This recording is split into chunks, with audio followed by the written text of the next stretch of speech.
ছোটবেলায় আমি একটা পাখি পুষেছিলাম, কিন্তু পাখিটাকে হাজার পুষেও রাখতে পারিনি, চলে গিয়েছে। এরপরে আবার খুব আগ্রহ নিয়ে একটা কাঠবিড়ালি পুষলাম, সেই কাঠবিড়ালিটাও চলে গেল। শেষে ভাবলাম অন্য কিছু করতে হবে। দেন আমি একটা সুন্দর গাছ লাগালাম, গাছটা অনেক সুন্দর বড় হলো। দেন কাঠবিড়ালিও চলে আসলো, ওই পাখিটাও চলে আসলো। এখান থেকে কি শিক্ষা নিলেন ভাই?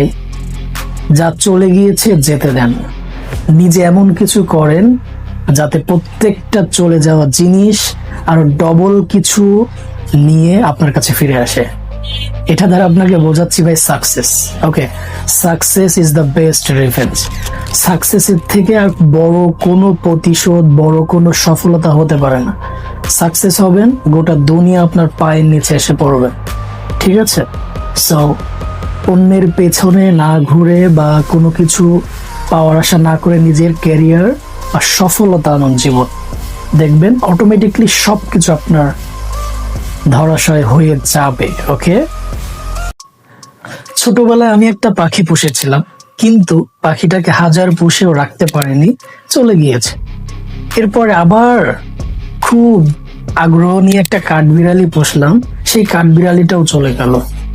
শেষে ভাবলাম অন্য কিছু করতে হবে। দেন আমি একটা সুন্দর গাছ লাগালাম, গাছটা অনেক সুন্দর বড় হলো। দেন কাঠবিড়ালিও চলে আসলো, ওই পাখিটাও চলে আসলো।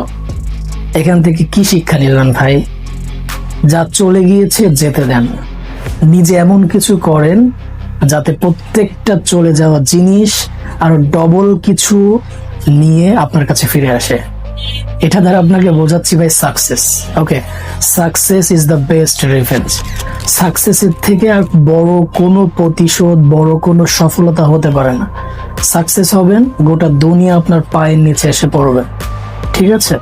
সো অন্যের পেছনে না ঘুরে বা কোনো কিছু পাওয়ার আশা না করে নিজের ক্যারিয়ার আর সফলতা আনন্দ জীবন, দেখবেন অটোমেটিকলি সবকিছু আপনার ধরাশয় হয়ে যাবে। ওকে।